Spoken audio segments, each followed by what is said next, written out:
Boa noite a todos. Boa noite.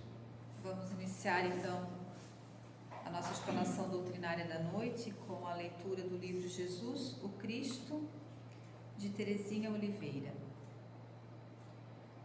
O cristianismo e os cristãos.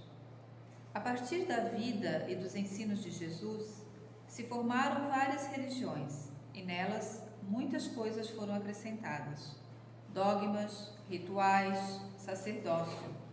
Cada qual se apegou a determinados aspectos, de modo que estão muito divididas. Às vezes nem se reconhecem e até se hostilizam. Catolicismo, Igreja Ortodoxa, Copta, igrejas evangélicas, como os luteranos, presbiterianos, batistas, metodistas, o anglicanismo, além das atuais seitas evangélicas. Todas essas confissões religiosas se denominam cristãs e dizem que a sua religião é o cristianismo. No Espiritismo dizem que não é cristianismo, nem religião seria, apenas porque não temos sacerdócio nem culto exterior. Dos Espíritas dizem: vocês não são cristãos. Entendemos nós, porém, que cristão é quem segue o Cristo, quem procura conhecer e viver a sua mensagem. Mas vocês não reconhecem a divindade de Jesus, contrapõe. De fato, entendemos que Jesus, não obstante filho dileto do Altíssimo, é criatura como nós e não criador. Só Deus é o Criador. Vocês querem ser iguais a Jesus, acham que são como Ele. Certamente, somos da mesma natureza espiritual que Jesus, sim, senão como poderíamos segui-lo? Mas não iguais, não estamos no mesmo grau de evolução. Só estamos querendo nos aproximar do que Jesus já era há 2000 anos. E como a evolução dos espíritos é incessante, Jesus deve ter evoluído ainda mais. Mas, pelos padrões do cristianismo deles, talvez até Jesus não fosse considerado cristão. Foi o que comentou uma reportagem quando disse: Jesus foi cristão?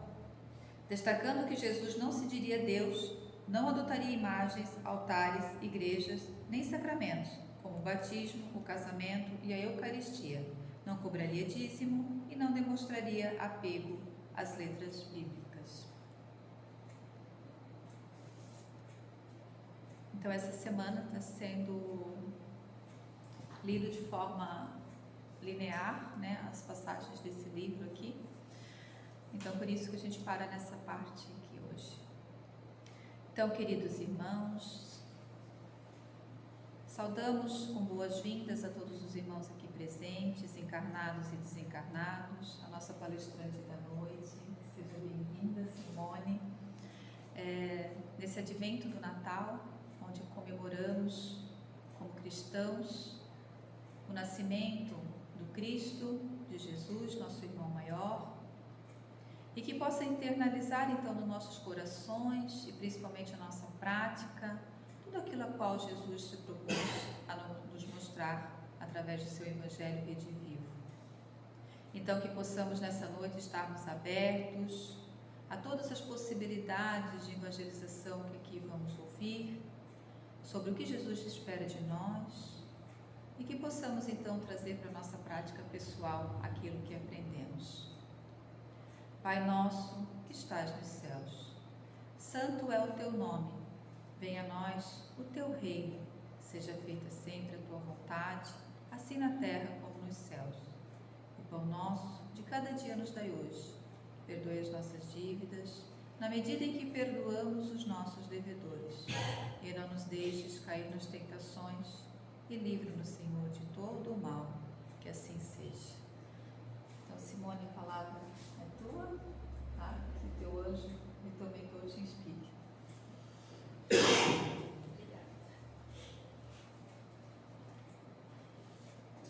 Boa noite. Boa noite. Uma satisfação retornar a essa casa e trago um abraço lá dos amigos do Teresa de Jesus, que fica ali em Campinas, do Lar de Zuba, que é minha casa do dia a dia. Estávamos lá hoje à tarde fazendo nosso trabalho lá voluntário. E hoje estamos aqui em Palhoça, bairro Pachecos, com essa chuvinha, não é? E este trânsito, né, que a gente fica, desde que sai de casa, já numa rezação, como diz as crianças, uma rezação para chegar. Então, depois que a gente chega, é uma alegria. E é sempre uma alegria também a gente poder falar do nosso Mestre Jesus. Uma alegria, ao mesmo tempo, uma responsabilidade, porque o governador espiritual da Terra, né, tem um legado fantástico. E a gente precisa ficar sempre recordando o seu legado para que a gente possa entender e responder essa pergunta que nós estamos fazendo aqui na noite de hoje, que vai ser o tema, não é? Vai ser como a gente diria, o fio condutor do mês de dezembro para vocês, que é o que Jesus espera de nós. O trilho do trem, né? Vai ser o trilho do trem esse tema. E aí nós vamos trazer algumas reflexões com base no Evangelho, na Boa Nova, que os seus discípulos anotaram algumas passagens e nos interessa para que a gente possa fazer a nossa reflexão e avançar no nosso caminho de evolução. Porque essa é a tarefa que nós viemos desenvolver aqui. Um degrauzinho a mais no nosso caminho de evolução. E então nós vamos trazer para recordar vocês todos, e hoje ainda dei mais uma lidinha nessa passagem de João, que é uma passagem que nós vamos encontrar pelo nome de O Enfermo do Tanque de Betesda. E é uma passagem muito interessante e a gente vai conseguir compreender o link que ela tem com a narrativa desse mês todo que nós estamos aqui, não é? Falando de Jesus e respondendo essa pergunta, o que ele espera de nós. Então, neste evangelho, João vai falar de uma passagem de Jesus num sábado por este lugar que era conhecido como a Porta das Ovelhas, onde havia um tanque. Este tanque parece que existe até hoje. Quando a gente estuda um pouco, tenta ver como estaria, não é, o local nos dias de hoje, tem um lugar lá que é muito próximo do que se descrevia. Então, conta-se que João conta que Jesus, então, no sábado, passa por esse local onde haviam pessoas em busca de cura. E neste tanque aconteceu algo interessante, porque reza a lenda que eventualmente um anjo descia, sacudia as águas do tanque e o primeiro que mergulhasse naquelas águas seria curado de qualquer coisa. E aí, então, Jesus se aproxima. Aqui a gente tem uma representação de uma imagem de um filme que retrata justamente essa passagem, onde Jesus, então, sabendo-nos de João que aquele homem estava ali há 38 anos, pergunta para ele se ele queria se tornar são. E aí, o que será que esse homem respondeu? O que vocês acham? Ele respondeu que queria ou que não queria? Vocês acham que ele respondeu que queria? Só que não. Ele começou a se queixar e a se justificar. Vejam só. Mas Jesus, que é a misericórdia em pessoa, auxiliou. E então, diz essa frase, que é uma frase conhecida de muitos: levanta-te e anda. Ou, como cita João, levanta, toma o teu catre e anda, que é a esteirinha onde ele estava sentado. Catre é essa esteirinha onde ele estava sentado. Mas é interessante pensar que ele se justifica. E a gente poderia dizer, ele se queixa, porque Jesus perguntou se ele queria se tornar são. Não perguntou o que ele estava fazendo ali, por que ele estava ali, há quanto tempo ele estava aí. Por Porque Jesus sabia que ele estava ali naquela condição há 38 anos. Então a gente precisa observar onde é que nós estamos estacionados na vida e o que é que Jesus espera de nós. Naturalmente, ele espera que a gente queira a cura. E muitas vezes nós nos perdemos nos lamentos, nos queixumes, nas reclamações. Sim ou não? Nos falta objetividade.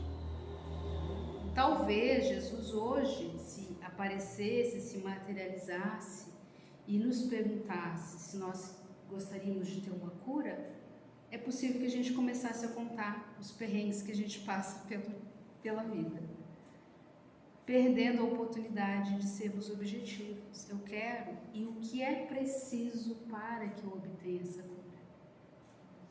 Como nós dissemos, Jesus é tocado de misericórdia, de compaixão, e ele não diz nada. Ele simplesmente diz, após perguntar e ouvir as justificativas de por que ele não tinha conseguido sair ainda daquela condição em 38 anos, Jesus simplesmente diz isso: levanta, toma o teu catre e anda. E ele saiu andando, conta o Evangelho, que ele saiu andando. E depois a passagem é muito interessante, deixo aí como uma dica para que vocês possam entender um pouquinho mais, não é? E, inclusive, a proposta dele, de que a gente deve protagonizar os nossos processos. Jesus faz a parte dele esperando que nós possamos fazer a nossa parte.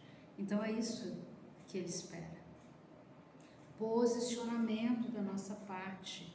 E o que a gente poderia também observar nessa outra passagem, que é a passagem da multiplicação dos pães, a segunda passagem da multiplicação de pães, Mateus conta aqui pra gente no capítulo 15.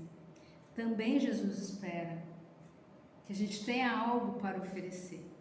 Então, quando ele pergunta aos discípulos quantos pães eles tinham, porque havia no entorno deles uma multidão com fome, porque seguiu Jesus há muitos dias, ele queria a contrapartida, como se dissesse: me ajudem a ajudá-los. O que é que vocês têm?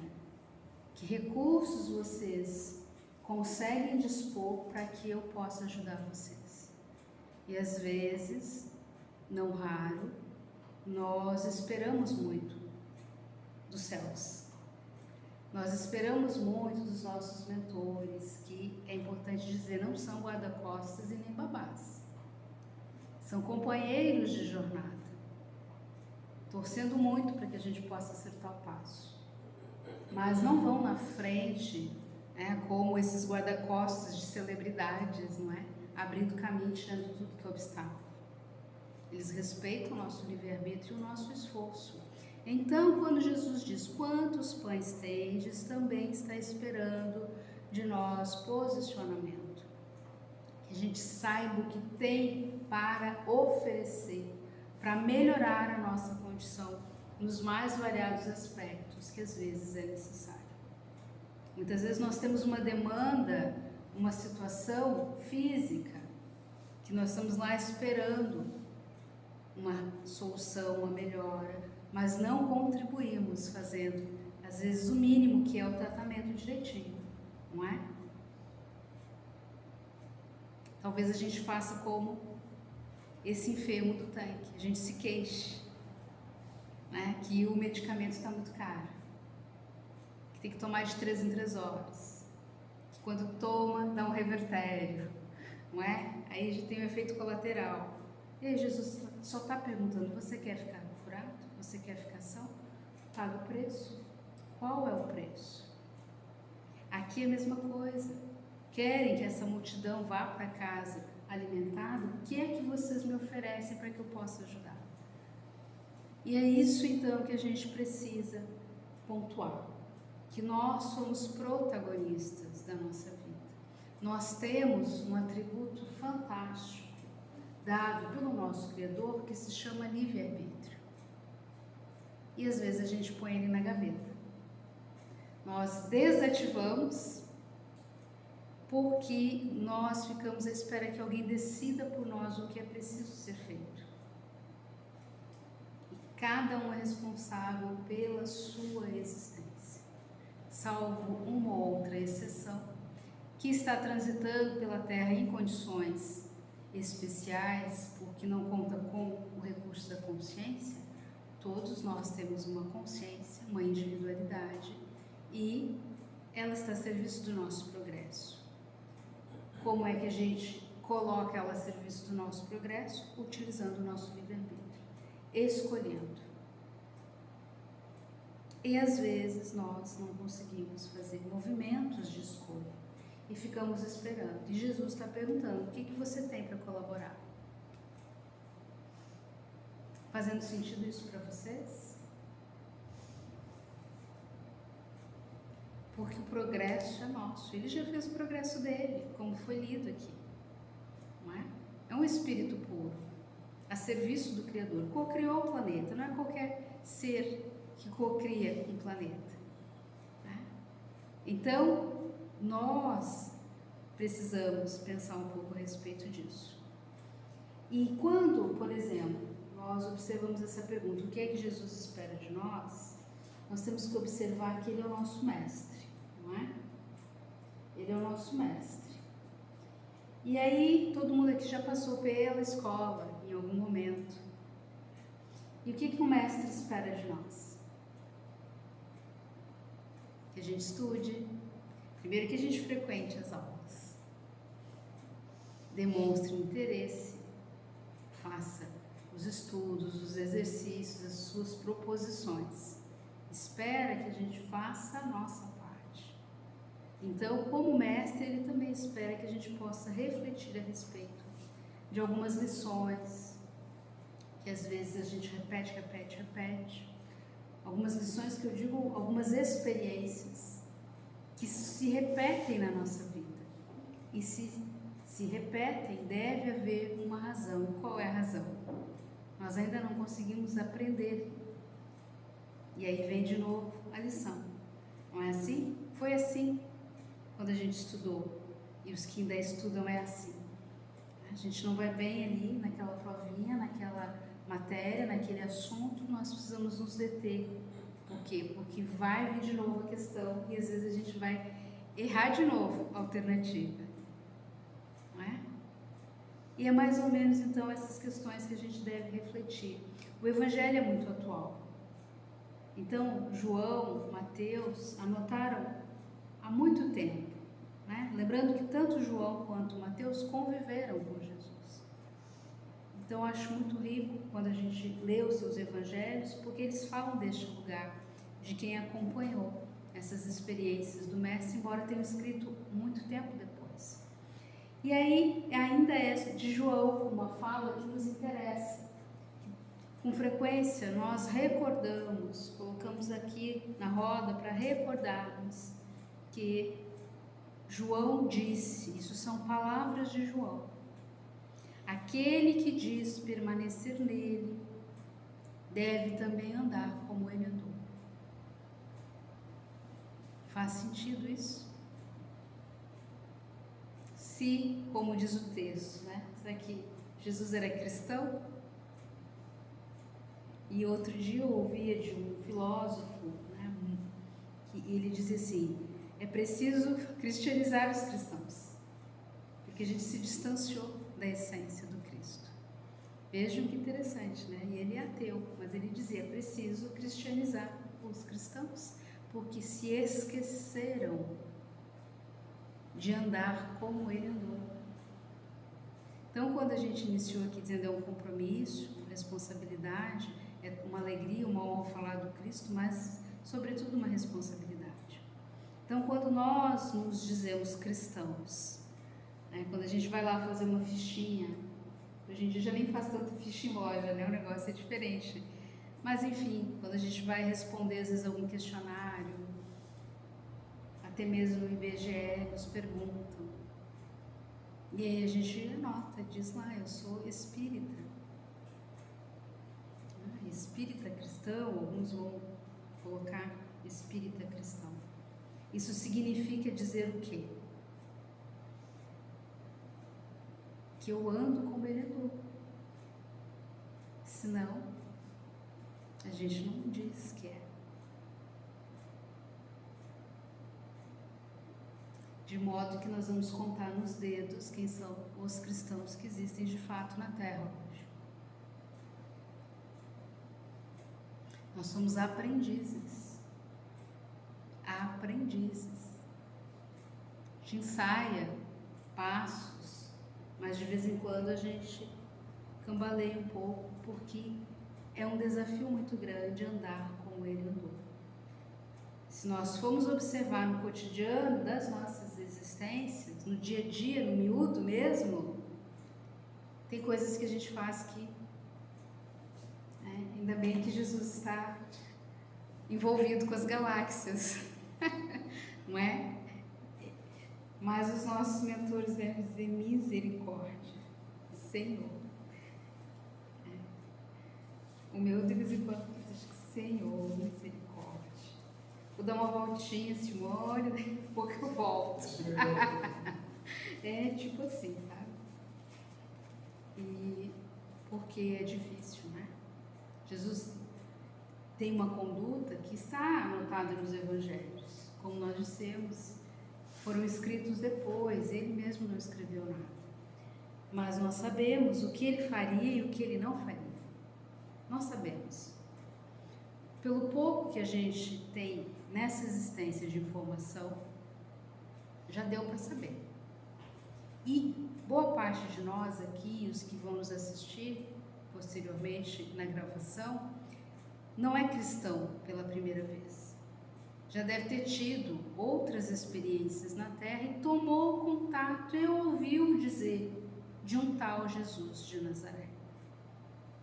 Que ele tinha 12 discípulos, que eles andavam em dupla pelo mundo, divulgando alguns ensinamentos, e que o fio condutor era o amor ao próximo. Amar a Deus sobre todas as coisas e ao próximo como a si mesmo. O fio condutor, então, a lei do amor. Então é um desafio e é ao mesmo tempo uma oportunidade que a gente tem. Então, ok, se estamos sendo desafiados nessa existência, bora lá. O que precisa ser feito? Vamos estudar um pouco mais esse roteiro de conduta e de transformação.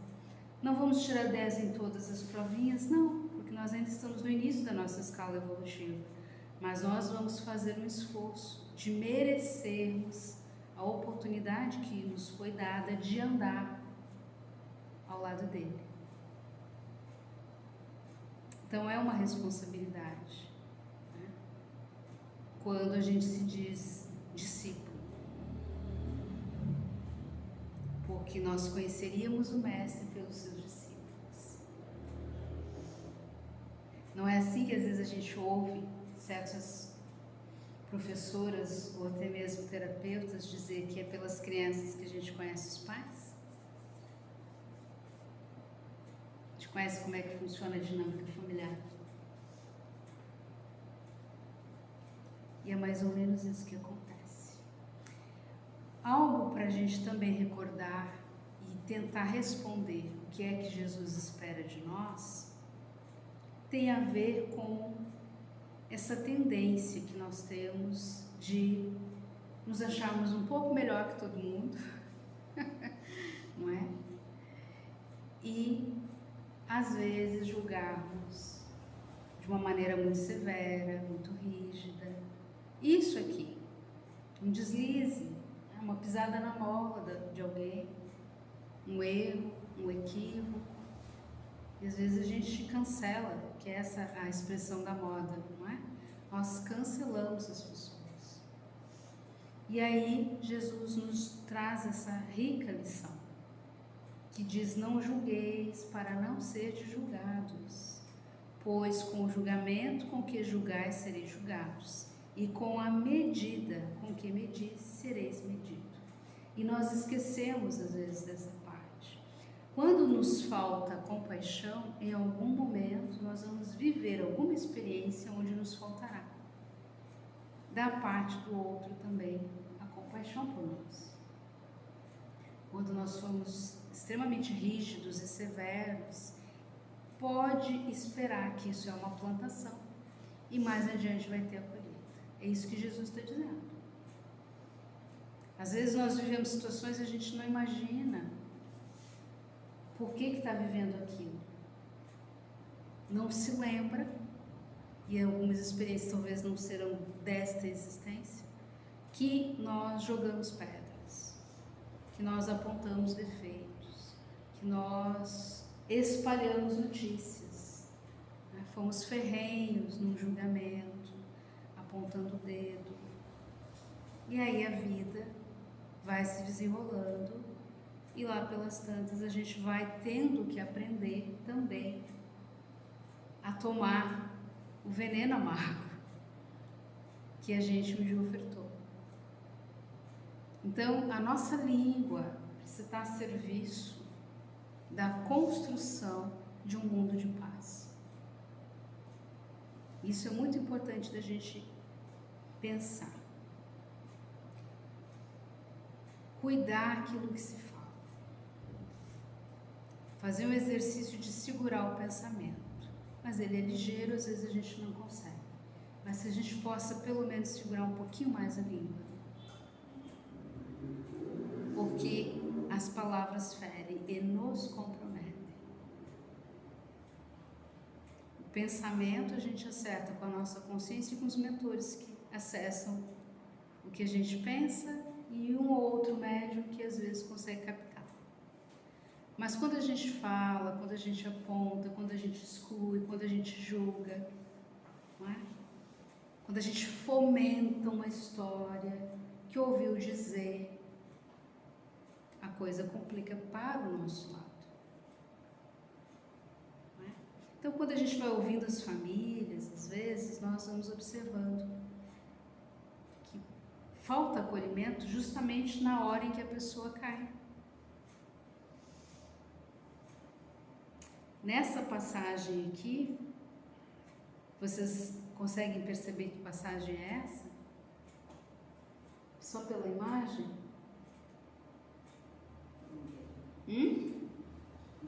Da mulher adulta.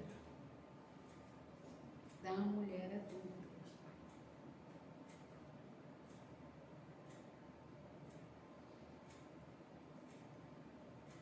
E o que Jesus fez? Cancelou, julgou, escorraçou. Não quero que me vejam andando com você. Não.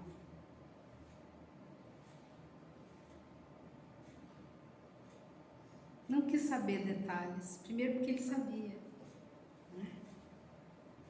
Mas às vezes a gente quer saber detalhes. E a gente não precisa saber detalhes. Não precisa constranger ninguém a ter que nos contar aquilo que às vezes para ela é um desafio muito grande. Então essa delicadeza a gente precisa ter. E de auxiliar, como Jesus próprio foi auxiliado por um sirineu da vida. É isso que ele espera, que a gente possa ser um sirineu da vida. Porque a hora que a coisa pesar, a hora que nos jogarem pedra, a gente vai precisar ter alguém para nos acolher. Vocês imaginem, né, quantas pessoas têm destinos trágicos porque lhes falta acolhimento justamente na hora em que ela comete um erro, um equívoco grave. Se envergonha, se constrange, se penaliza, se culpa. Então é isso que Jesus está dizendo, de certa forma, que a gente possa ter muito cuidado e ofertar ajuda na hora em que a pessoa mais precisa. E às vezes é quando ela realmente tem vários dedos apontados para ela. Então é isso um grande desafio da nossa parte. E aí é bom lembrar o conceito de Jesus a respeito de caridade. Allan Kardec quis saber, na questão 886. que era caridade conforme Jesus entendia. E aí os espíritos respondem que é benevolência para com todos.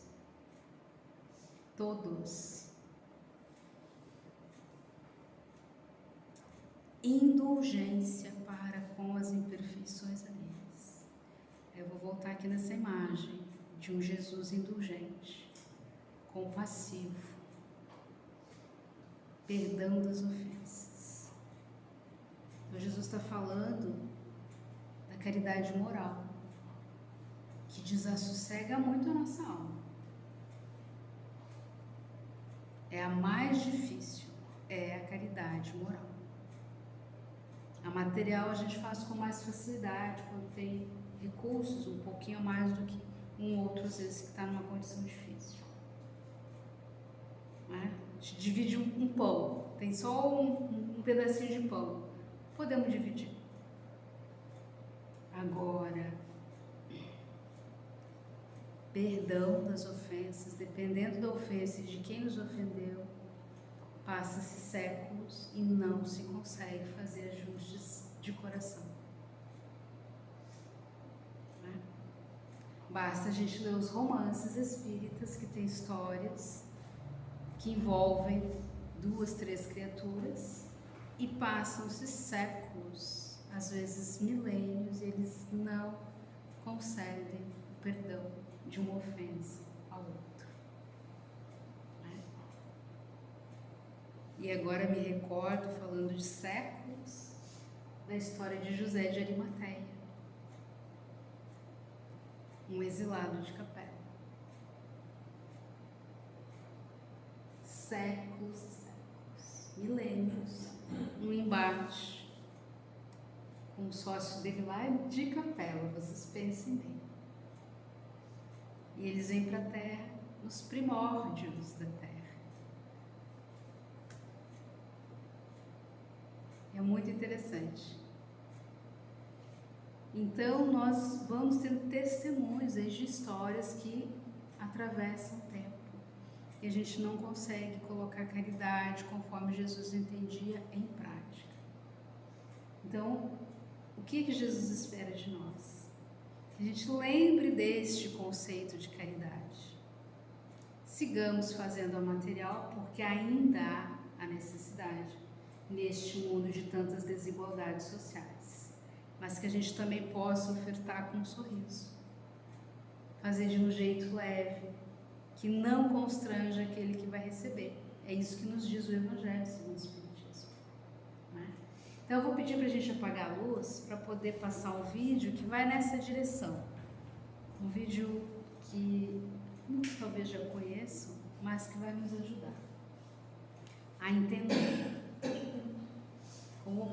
como viver pode ser leve, pode ser interessante.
ให้ประกันชีวิตเชื่อในความดี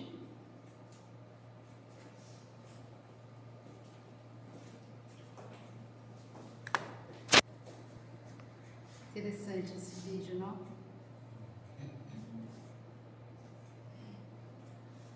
Será que tem a ver com os cristãos? Será que vão perguntar se ele é espírita quando ele chegar no mundo espiritual?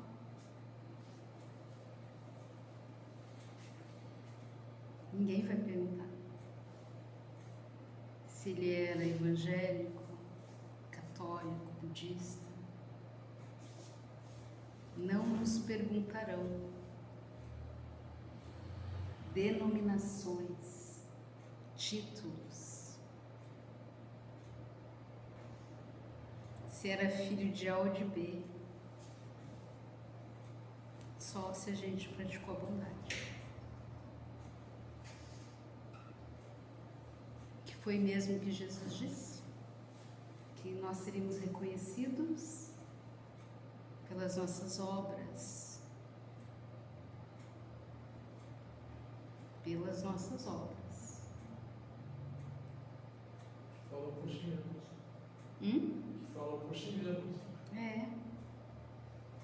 A nossa assinatura espiritual, não é? É a nossa obra. Não é? Assim, às vezes a gente está numa galeria e põe o olho e já sabe que lá é um Van Gogh, não é? Lá é um Portinac, Monet, porque a gente conhece o estilo. Nós também temos o nosso estilo como filhos de Deus, seguidores do discípulo, seguidores do Cristo, discípulos do Cristo, não é? Então, o critério é um só. E é isso que Jesus espera de todos nós. Que possamos amar. Porque como a gente observou ali no vídeo, a vida tem um colorido especial quando a gente estabelece conexão com as pessoas. As conexões saudáveis estão intimamente ligadas à felicidade e à longevidade. Pesquisas científicas nos dão essa notícia, de que nós aumentamos inclusive a nossa imunidade, quando temos relações sinceras, saudáveis, genuínas, como as que a gente viu nesse vídeo. E praticar o bem produz no nosso cérebro, ativa neurotransmissores do bem-estar, principalmente serotonina e ocitocina. Então, o nosso corpo é programado para vincular, para vínculos saudáveis. Ele reage positivamente ao carinho, ao toque, ao acolhimento. Por isso que se diz, entre os cientistas, que nós somos biologicamente programados para o pertencimento. Então a ciência já vai nos dizendo aquilo que Jesus apontou como um caminho, como critério. Então ele subiu a régua para os cristãos. Se o restante da humanidade não quisesse amar, vão ter que, ao longo dos séculos, responder por isso. Mas os cristãos, eles não. Mas os que me seguem, não vai ser bem assim. Quem me segue, o nível é aqui em cima. Não para a gente se envaidecer, mas para poder colaborar com a regeneração. Então ele está confiando muito que nós faremos o nosso trabalho, a nossa parte. Vamos levantar e andar.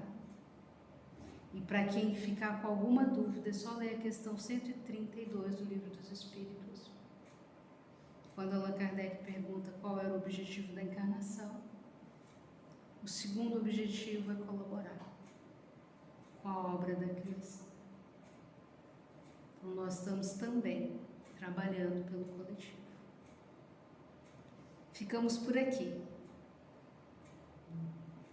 com um desejo assim, imenso de que tenha feito sentido para vocês tudo que foi proposto aqui e que a gente possa fazer a nossa parte no nosso coração. E aí, por onde quer que a gente vá, vamos saber qual é a nossa linhagem. Muito obrigada. Que Jesus nos